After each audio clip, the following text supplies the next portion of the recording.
Oopsie. Let me make sure all the audio settings are set up properly. Let's see. Okay, cool.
Alright, enough with the odd noises. Good evening. It's Saturday night. It's May the 6th. And let's see here. I'm Bill Camerata, and you're watching Bill's Box of Sound. Hello to all those who have already started watching, and it's very happy to have all of you friends here. Hello, Chief Dancing Ostrich.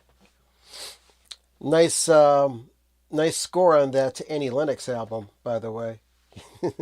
I got that note. So tonight's going to be an interesting show because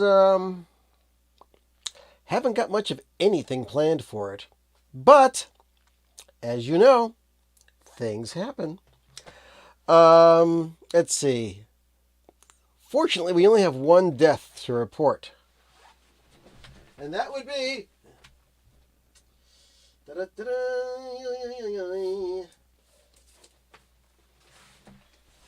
Gordon Lightfoot passed away at the age of, I believe, 84 years old.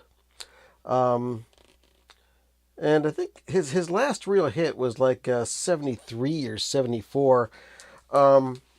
But this two-record greatest hits set, Gord's Gold, did not come out until 75, and Wreck of the Edmund Fitzgerald is not on this. So I think that was the last real big hit he had.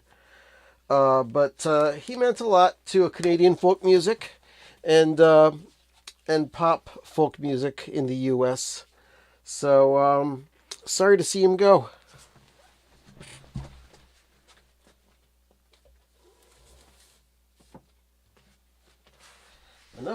depressing stuff. So what have I finally started listening to some music this week. Still frightfully busy, and this cold has been sticking with me. I mean, I'm not contagious anymore. I'm not sneezing like crazy and being absolutely miserable, but I am still stuffed up. I am still coughing a bit, so I'm going to apologize in advance. By the way, as I'm apologizing for how horrible this show's going to be, please like and subscribe if you haven't already subscribed. And let's see, records I got to listen to this week. Finally got to listen to the first vinyl issue of the full Catherine Wheel by David Byrne. 2-record set. Just as wonderful as I remember it, just a little bit more dynamic. Sounds great. Also listened to the Muddy Waters Woodstock album. Oh man, it's just a good time. It is Muddy Waters, along with members of the band, Paul Butterfield, Howard Johnston on saxophone, and as I've said before on the show, this is the last album he did for Chess before he left the label. And if you just want a good, fun blues album, not too laid back, something you could conceivably dance to, this is not a bad album at all. Let's see. And let's see. That's all in this pile. Today I started listening to the T-Rex Rockin' and Rollin' compilation on pink vinyl. Originally a Japanese issue. There are 18 songs on it, so sides are a little long. The level is low on this. And 18 songs. Here, I'll just run them down real quick. The Groover, 20th Century Boy, Solid Gold Easy Action, Children of the Revolution, love that song. Metal Guru, love that song. Telegram Sam, same. Jitterbug Love, Cadillac, Midnight, some of these are B-sides. Born to Boogie, Spaceball Ricochet, Main Man, Buick McCain, Ballrooms of Mars, Mad Donna, Country Honey, Life is Strange, and Electric Slim and the Factory Hen. Yeah, there's a lot of T-Rex albums out there, but I only have Electric Warrior and The Slider in my collection. So that's that.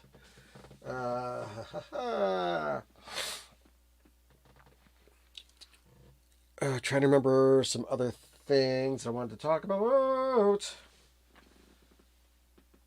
Drinking the Diet Coke again. And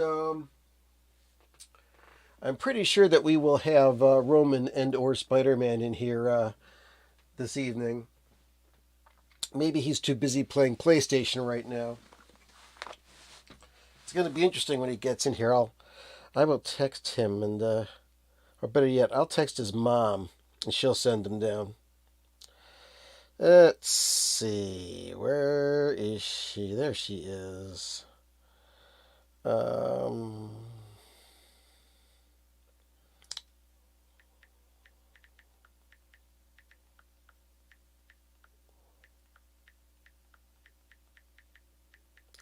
There we go.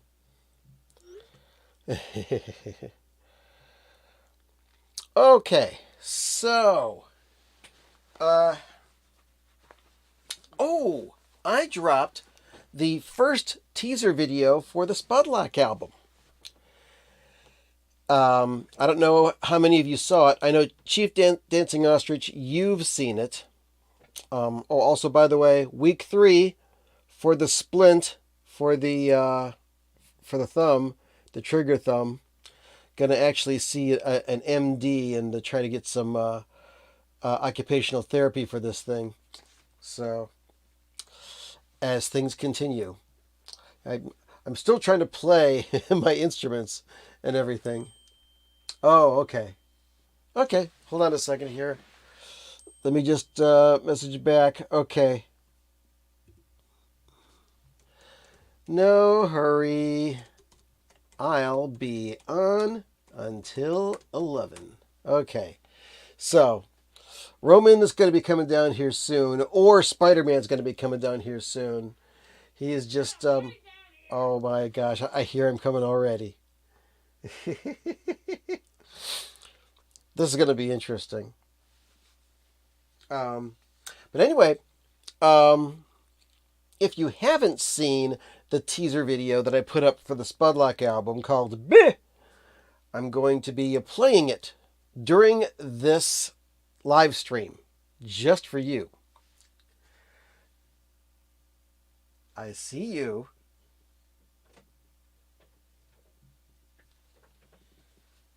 What's going on? Hey, everybody. It is Spider-Man. And he's got something special to show us. Right here. Check out them tattoos. And, okay, move a little bit closer to me. And put them up towards the camera a bit. Let's see. Look at all those tattoos. I got some on my back. Yeah, he's also got some on his back, but this is a family show. We're not going to show that. One more. Check him out right there. Another Spider-Man tattoo. The villains are on the back. Yeah. So, was that a lot of fun getting those? Did you have to go to a tattoo parlor, or did somebody help you with those? I know. Well, huh? Fake tattoos. Oh, they're fake tattoos. Okay. What? Oh, hello from far away. Finally, comfy chair. See? I listened to you. I got you a comfortable chair. Anyway, Lance, I apologize and thank you for showing up. Exactly how far away are you? Or is that kind of like a sarcastic remark? Are you actually like in Ohio or really close by? What? Did you say something? Okay. Anyway, there's a burp for you. Anyway, and oh, hello there, Lauren T. Yes, good to see you. I don't know if your brother's going to be showing up tonight. Maybe he's got a gig, but it'd be cool to see him. Anyway, so the first teaser. Oh yes, and Athens GA. Okay, good to see you, Lance. All right, so the video. I made a few short videos, and I'm still editing them, and they're going to be released on a staggered schedule between now and when the record finally comes out. I'm saying that the record's coming out in August because that's when the pressing plant has promised that that's the latest that they'll be available. But hopefully much sooner than that, and I may start selling it on digital beforehand. Well, lucky him. Your brother's at a concert. Nice, cool. Well, it's good to have you here just the same. And I got a sore throat. You've got a sore throat? Oh no. You don't think it's because of my cold? Is it? Were you sneezing a lot? No? Did you maybe? My throat just hurts. Oh boy. I swallow. I'm sorry about that. Well, drink water, or just drink cold stuff and take care of yourself. I'm sure that you will get better soon. All right, so let me pull up this video, and I call these videos Spudlock History Moments, and I'll explain more about it at the end of the video. So let's see here. Da-da-da-dum. Let's pull up the file here. And I'm going to mute my audio for the majority of this, and then I'll bring it back up. So let's see. Are they gonna be able to see us? No, not while this goes up. Well, you know where we are right now. We are at the site of the original Spudlock Studio. Yes. Used to be known as a store called Maximum Compact, but now it's known as the Sly Fox Bar.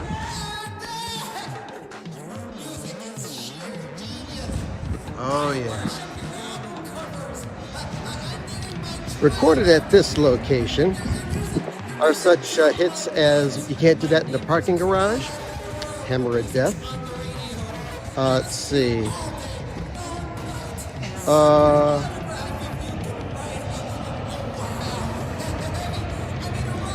I Concede the Bomb was recorded here, as well as Utter Football and Ode to Jandik, one of the very first songs he recorded.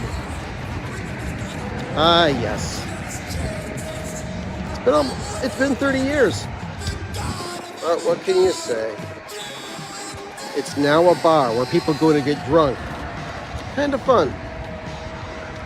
So, yeah, this is it. The original Spudlock Studio. Enjoy it.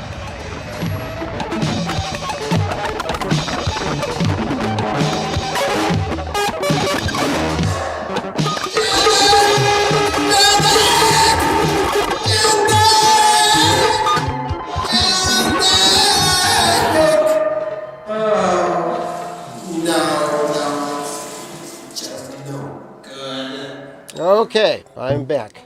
Okay, so you're upset. Why? Why are you upset? You went to that bar. Sorry.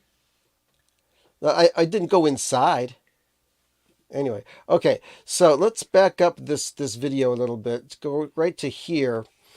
Okay, that graphic right there, that is the cover of the album. It doesn't say finally available on it, but that is the cover of the original cassette that we made, expanded to an album size. So that's what the record's going to look like when it comes out, and that's also going to be right in there. That part, the graphic of the graphic of the album, and the. So, this is your song? Yeah, that was my music. Now that was the first teaser, and there's going to be at least 2 more between now and when the record comes out. And then there will be a full-blown video where I try to sell you the album. So that's what's going on with that. But very excited. I know that the labels have been pressed. Record jackets are still in production. And then the records will be pressed, and then it goes out to the world. Spudlock. Music made by weirdos for weirdos. Yeah. Does that confuse you? Oh, I'm sorry. Well, I also thought that I would answer some questions that were given to me. Well, actually, it was given to the entire vinyl community. There's these videos going around. Richard McCook made this this video. It's his third in a series. He makes one every year, but he says this is the last one he's going to do. This is going to be the final list of 10 questions for vinyl community video makers, and I will answer these as quickly as I can. So, first of all, as I moisten my dry throat. We'll see you soon. Oh, uh-oh. What do we have here? Okay. No, you first. Come here. Come here. What is that?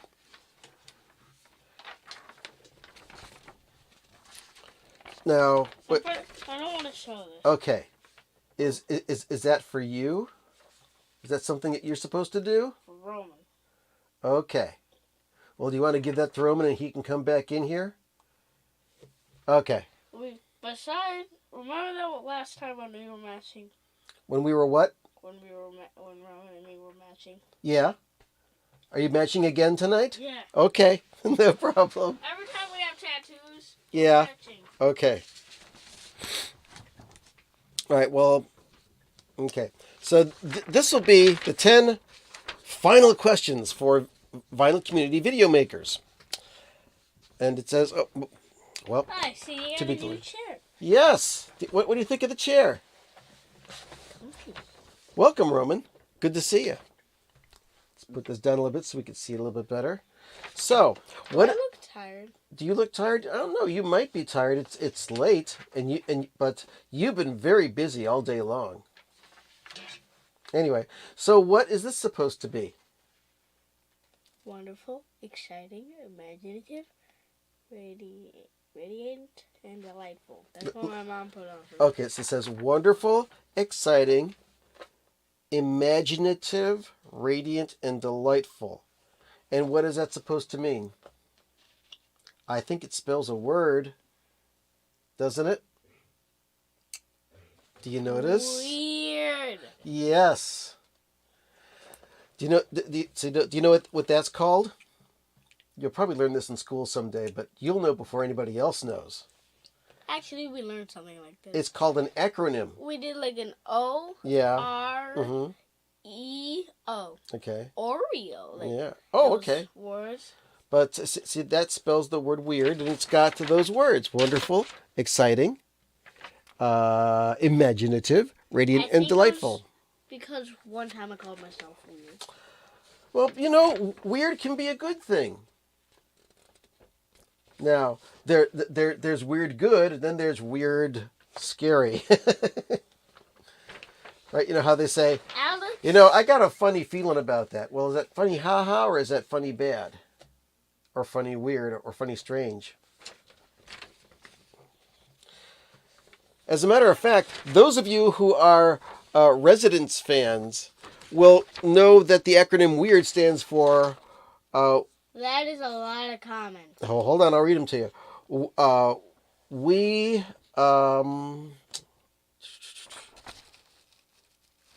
let's see. That's like we examine intermediate residence deification, something like that. I gotta go say something. Okay, so... I gotta bring it back up to All right, well, let's see what Lauren's saying to Spidey. Let's see. Oh, very cool.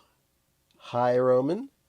And weird is awesome, which is, yes, very, very, very, very correct. So, when Roman comes back, I'll be in the middle of this. Here's the first question for Vinyl Community Video Makers. Do you ever struggle to come up with ideas for videos?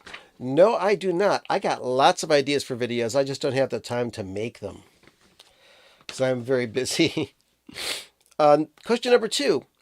If purchasing subscribers was an option, would you partake? No. Closest thing to paying for subscribers is having contests and giving away things for free. But as I found out most recently, and Java Joel Radio will attest to this, that I gave a contest to give away close to $100 worth of records, and only one person responded. So, it does no good. And let's go here. Do you like to mention how much you paid for your records when you show them in your videos? Not that often. Watching us. Oh, Michaela's watching us. Well, well, well.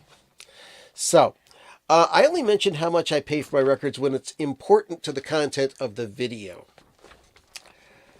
So, generally, no, I don't. And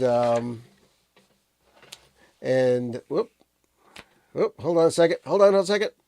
Here we go. I really enjoyed listening to those. Thanks again. Well, thank you so much, Joel. My pleasure. And it says, and you've got a 10-year-old son who's a fan of Spider-Man? Very cool. Very, very cool. Roman like him. Yeah. Okay. So, question number 4. Are there genres of music that you don't really like and would never show on your channel? Um, I like lots of music. I'll be back in a moment. Okay. I like every genre of music out there. Not everything. I don't like a lot of country. I don't like opera that much. But you gotta take this. If there's anything I'm interested in, I'll show it. Even if I don't know that much about it, I'll let you know. I'll show comedy records. I'll show jazz records. I'll show rock records. You know me. And I'm a Zappa fan, which means I'm versatile. Yeah. Number 5. When watching other people's videos, do you ever flick through the video until you find an artist shown that you like? When you're watching a video on YouTube, if you hit your forward cursor, you can zoom forward 5 seconds. And sometimes if somebody starts a video and they go on and on forever about something, and you know that they're just speaking about nothing, I'll sit there and hit that button and keep on going through it. So sometimes I do that, but if it's just somebody I don't like, no, I want to hear about it. I want to find out what they like about it. Okay, what are your thoughts on the YouTube Shorts? That's question number 6. Personally, I can't stand them. I don't like YouTube Shorts. They gum up my subscription page, and I think it's basically just YouTube trying to get into the TikTok thing, and it ain't working. Besides, the only little thin videos that I like to watch are photos of cats and dogs. Those are the fun ones. I don't think the other ones are useful at all. Let's see. Number 7. Do you use the community tab for polls? Nope. Tried to and just wasn't successful. Question number 8. Is there anything about your own videos that you don't like? Yes, the fact that I say a lot. And a lot of times my videos are too long, so I will radically edit them until I find that they're just right. Or sometimes I just won't post it. Let's see, what's Lance say? Can't stand the YouTube shorts either. Have you noticed that you can't delete them from your history? I know! It's horrible. So, I made one, and that's about all I'm going to make. What can you say? All right. Number 9. Is there anything about other people's videos that you don't like? Well, when it comes to live streams, people go on too long. 3-4 hours. Man. That's why I keep this program 1 hour. I try to get everything in that I can possibly get in for the week, and then that's it. Good night, drive safely, and we're gone. With the only exception of that being Grown Man Record Night, I really enjoy that program. They usually go for about 2 hours or so. It's like going to a party every week. So, that's what I like. And question number 10. If you were to stop making videos, and I have no intention of doing so, would you shut down the channel completely? No, because people have done that. They've shut down their channel, deleted all their videos, never see the stuff again. And some videos you want to see again. Like if somebody has put out a video and they impart a lot of good knowledge, you may want to go back and refer to that. I've got a couple of videos about cleaning records that have over 100,000 viewings, and I know that some people have watched it more than once.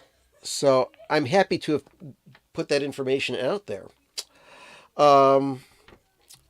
If you were to stop making videos, would you make the videos private? Once again, no. The only private videos that I make are videos that are meant for a specific audience, and I email those people those links so they can see the videos. Then I delete them. And would you make an announcement that you would no longer be making videos? I don't know. maybe I don't know when I'll stop making videos. Maybe I'll stop making videos when I pass away or something. About the only way that I'd be able to make that announcement would be to make a video far in advance and say, "Hey, if you're watching this, I'm dead," and and you'll see no more new videos from me. But that's neither here nor there. It's what's going on. So, um, I need Roman or Spider-Man to come back here so he can maybe pull out some records or something. Another record that I pulled out but I haven't listened to yet, I've had this for a while, is the Best of the Strawberry Alarm Clock, Volume 1 on Rhino Records. This compilation was put out back in 1985.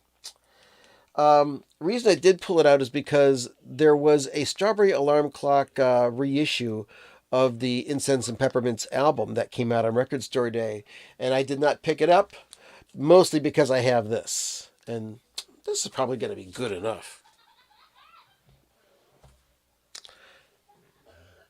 I hear massive laughing going on in the next room. It sounds like Roman, too. So that's good. Very, very good news. What other records we got here? Oh, I can review this. This is the new Metallica album, 72 Seasons. Picked it up at Walmart. They've got the yellow and black swirl vinyl.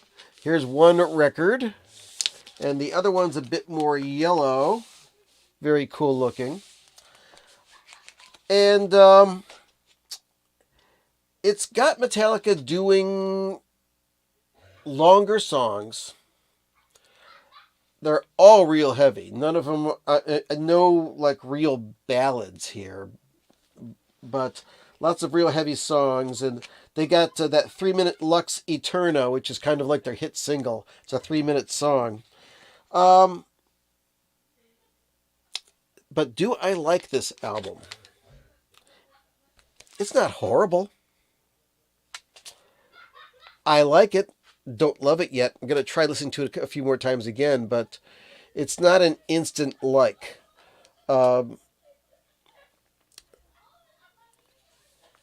Metallica, in their early days, they were in their new wave of British heavy metal phase. All their early albums with Cliff Burton, Kill 'Em All, Ride the Lightning, Master of Puppets, and then had their garage days with Jason Newsted, and then they put out Injustice for All, which is a fantastic album. It's just that they turned all the bass down on that record, and for that reason I wasn't happy with that. And then they put out all of their commercial albums. The Black Album, Load, Reload. Wasn't there another one in between there? After the Black Album, there was. And then there was. And then there was.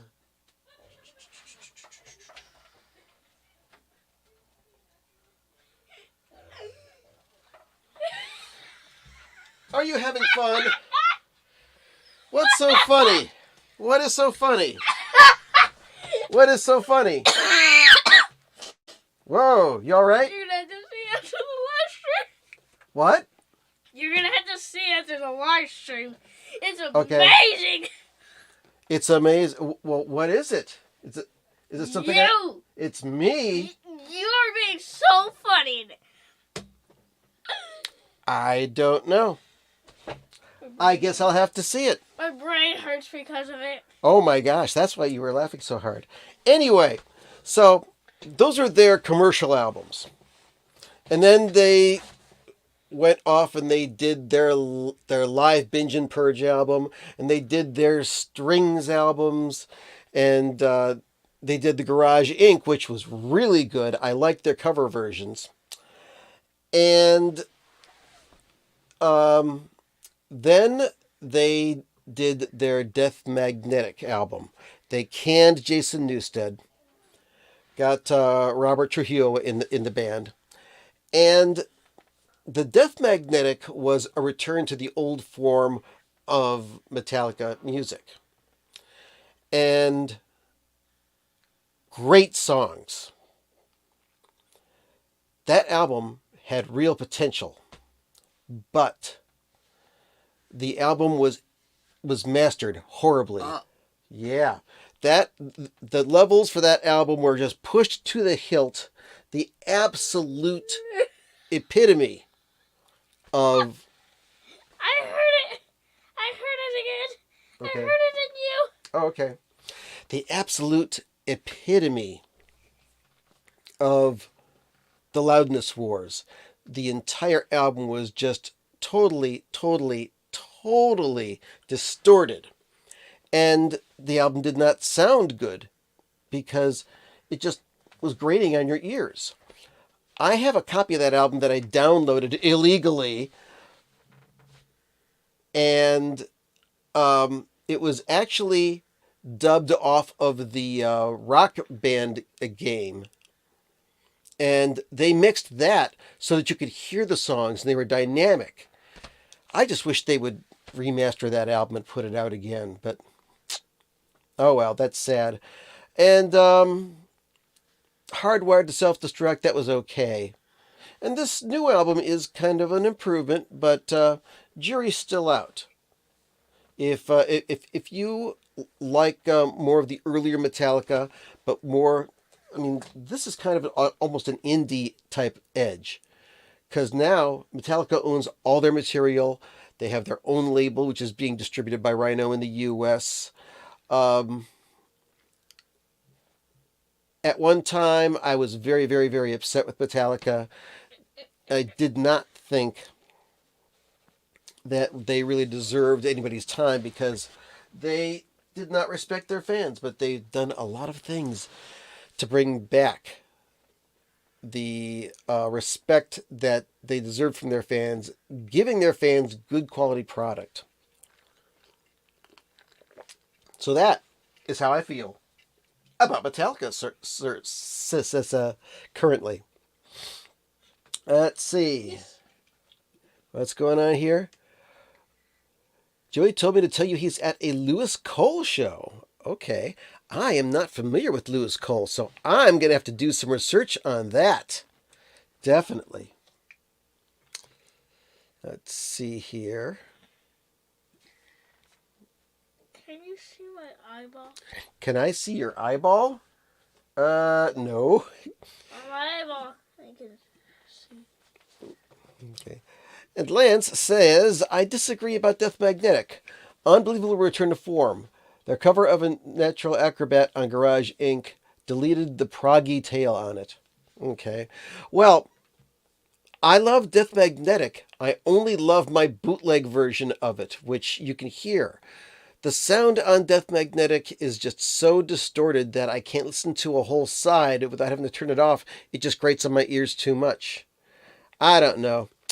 Maybe I'm just an old man. So, You are an old man. I know, and I'm proud of it. So, yes, I'll have to check out that Lewis Cole. I mean, if Joe likes it, then it must be good. So, questions. Anybody got questions here? Okay. Yes. Should I put shoes on? You don't have to put shoes on. If you want to put shoes on, you can. I just have my shoes and my slippers on. All right. Joel says, I've been going through a Smiths phase right now.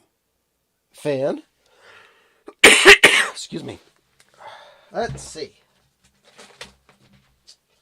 I'm going to try and answer that. Give me a moment here. Thought it was over here. Da-da-da-da. Oh, it is. No! I've only got... Opportunity! No, you were not going to get in that chair. I've got one Smiths album on CD, Meat is Murder. I've got one Morrissey album that I got as a promo, and I'm keeping it. Maybe someday I'll like it. But I'm sorry. I'm so sorry. I am not a Smiths fan. I know that there are people that are very, very deep, fanatical Smiths fans. But me, I am not. I don't know. It's just, maybe it just has to do with Morrissey's voice. Now, I love the song How Soon Is Now. Oh my God, I love that song. That is a great song. And you know what? Maybe I will change my mind someday, because for a long time I was not a Grateful Dead fan, and then one day, boom, it just clicked and I was a Grateful Dead fan. So, I don't know. But no, not necessarily a Smiths fan. You know who else I do not enjoy? Nick Cave and the Bad Seeds. Yeah, I don't like them. Uh, I think the wake up. I think the only song that I ever heard by Nick Cave and the Bad Seeds that I liked was "Into Your Arms," which is a very pretty song. But I don't know. Just bores me. But I have friends that love Nick Cave. They've traveled great distances to see his concerts, and he's doing this solo tour, which is going to have a date in Cleveland, and he's going to be playing just with it's just him and a piano. But I'm I'm not going to be trying to go there because I'm sorry, I just don't like Nick Cave. Sorry, really sorry. Let's see here. That's how you get less fans. Oh, okay. What about Dead Can Dance? They've got some good stuff. Yeah, I like a lot of the 4AD stuff. I know I've got a Dead Can Dance CD someplace. Haven't listened to it in a long time. I should pull it out. And he says, try the Queen is Dead. Mm-hmm. When did you first hear Todd? Are you talking about Todd Rundgren?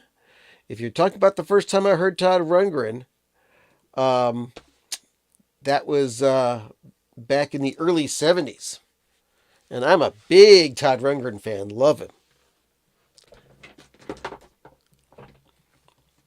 I love these questions. So that was basically... That's it. And Lauren says, I'm not a Grateful Dead fan either. Well, nothing wrong with that. 3-something. What? 3-something years ago. 3-something years ago? When I was 17. No. When you were 17? No, back in the 70s. Oh, okay. Anyway, what was I going to say there? Oh, yeah. Speaking about Grateful Dead fans, as you know, I am a huge Frank Zappa fan, if you haven't figured that out already. And if you haven't, then you and I have to have a talk. But anyway, for the longest time, I was amazed that the majority of Frank Zappa fans were also big Grateful Dead fans. And I just couldn't figure it out. I just couldn't get into the Grateful Dead. And there's an old joke. What did the Grateful Dead fans say when the drugs wore off? Do you know what he said? Do you know what he said? Never heard of that. When the drugs wore off, the Grateful Dead fans said, man, this music really sucks. But I don't feel that way anymore, because I do have more than my share of Grateful Dead albums. Let's see. How about now? Can you see my eyes? Are there two versions of Runt? Well, let me pull out the two albums that were called Runt. Because I got them. I got them both.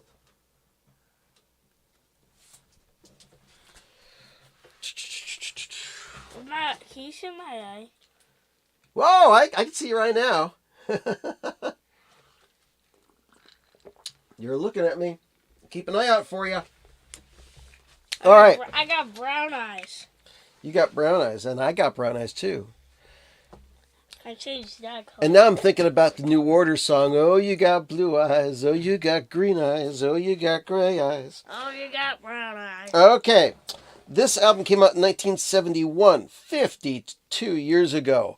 Todd Rundgren's first solo album was just called Runt. And he's got Hunt and Tony Sales on this album. And this album still holds up. I know that Roman likes some songs from this because I played them for him and he says, this is the kind of rock and roll I like. Creepy. And then, that one is creepy. And then the second, check out the back of that album. He's literally gonna stab something. Oh, he's got a lightning bolt and he's making magic potion in there. Check that out. So I like that. Anyway, his second solo album was called Runt, The Ballad of Todd Rundgren. And it's got a picture of him sitting at the piano with a noose around his neck. And this album, not as rocky as the Runt album. This is a great rock and roll album. This one's a bit more singer-songwriter type, very Laura Nyro inspired. And if you're not into Laura Nyro, or if you've never heard of Laura Nyro, you're kind of doing yourself a disservice. It was a long time before I got into Laura Nyro as well. Let me pull out a couple of her records here. Let's see. N-Y.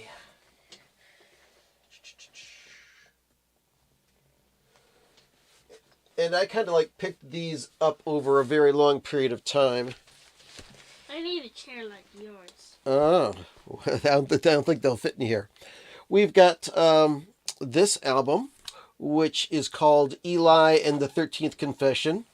You know, she wrote the song Eli's Comin', which Three Dog Night made famous. And this one's called New York Tendaberry. Got that one. And we've also got Christmas and the Beads of Sweat. All these are on Columbia. You'll probably find them all on Spotify and or YouTube streaming. We've got Smile. And this one I really haven't listened to in a long time. Laura Nyro Live at the Bottom Line. She also wrote Wedding Bell Blues and Stone Soul Picnic, which were made famous by The Fifth Dimension, and also And When I Die, which was made famous by Blood, Sweat, and Tears. So those are my Laura Nyro records. But I digress. The first Todd Rundgren album I heard, and I've said this before, was... And you'll say it again. I will say it again. Because it's just a thing that I do. Uh-oh, wait a second. What happened to it? Is it here? Excuse me. First Todd Rundgren album I heard, A Wizard, a True Star. Love this record. This record just spoke to me because it's a little off the wall. And from there I went to Something Anything, and that was around 73, 74. I've been into him ever since. Let's see here. You didn't know that? Yeah, John. She wrote And When I Die. Let's see. Nyro's Smile is so much like Joni Mitchell. It's like a forgotten Joni album. Ooh, that's it. I like that observation, Lance. Very cool. I commend you on that.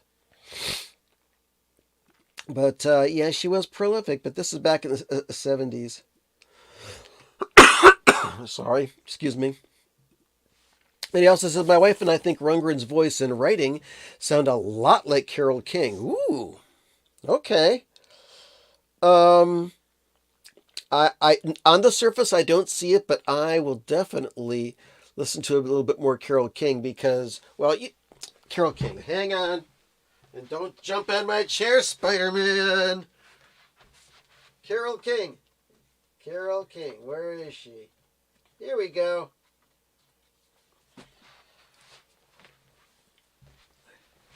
Whew. Okay, Carole King, who wrote a lot of hits for other people, such as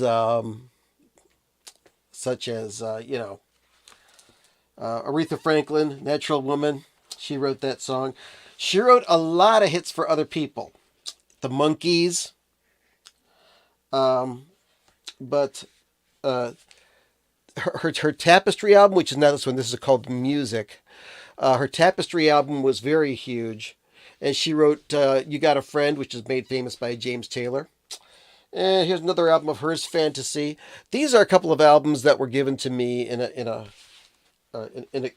collection. Somebody's just getting rid of these and said, "Here, take them." So I put those in my to be listened to pile. All right, let's catch up with some more of your wonderful, wonderful chats here. Let's see. She could have written and saying, "Hello, it's me." And you know what? Okay, I can see that, but think about the song, the medley on the Runt album of, is it Baby Let's Swing? Hold on. Let me pull that back out again. There's a medley on side 2 of Runt called Baby Let's Swing, The Last Thing You Said, and Don't Tie My Hands. Real strong Laura Nyro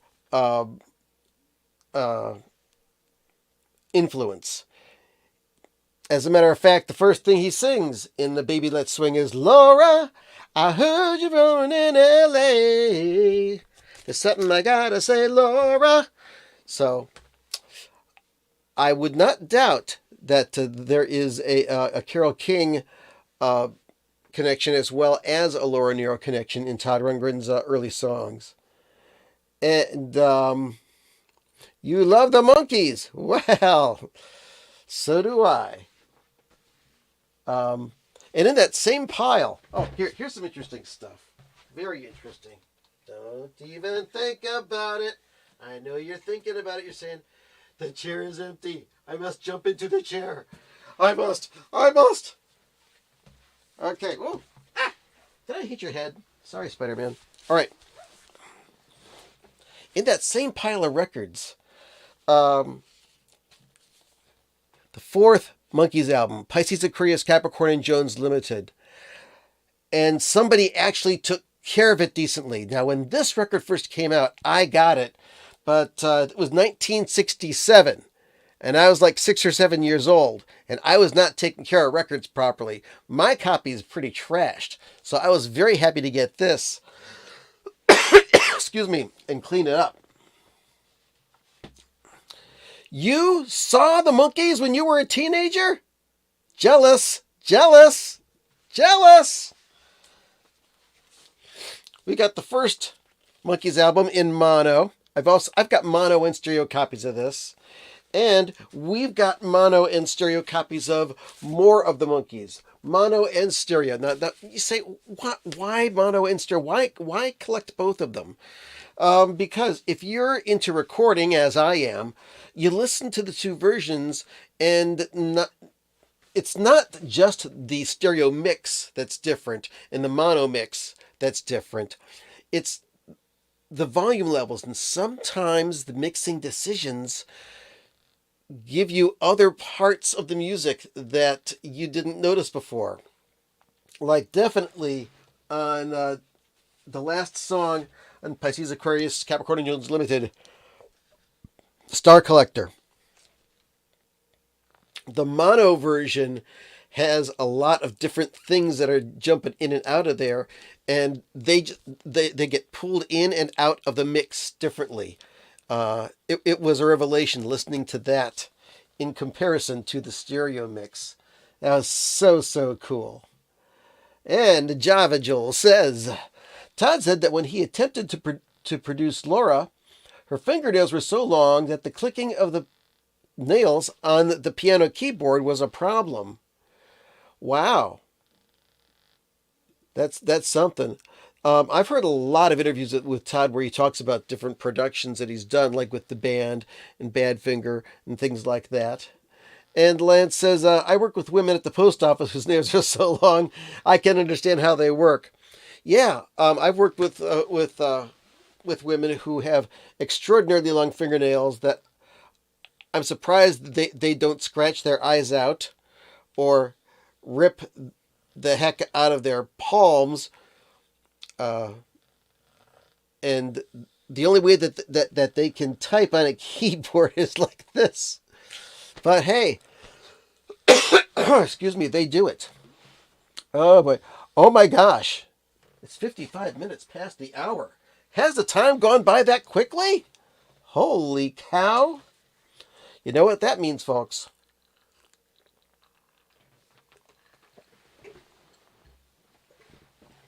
It is time to make some noise.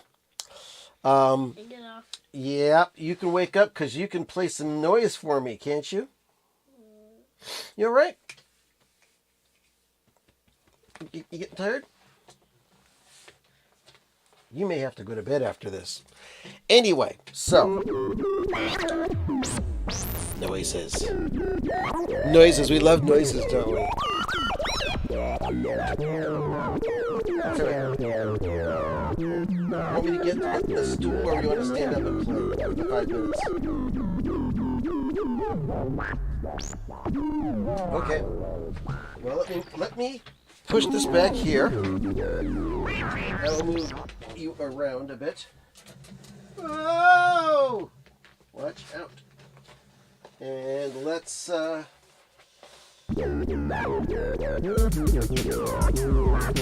right, folks. It's almost 11 o'clock. Thank you so much for watching the live stream this evening.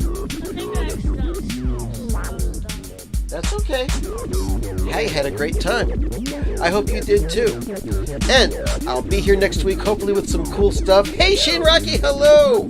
And also, possibly coming to this show, we may be doing something with the Zappa people, like a trivia thing. I don't know. I've been in talks with Mr. Scott Parker, but if something on that happens, I'll let you know. But until then, I'm going to pull out the acoustic guitar this week. Go listen to some music when we're done. Coming up after this, your local news, except for those on the West Coast. Thank you for tuning in. See you next week.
That thing sounds like it's talking.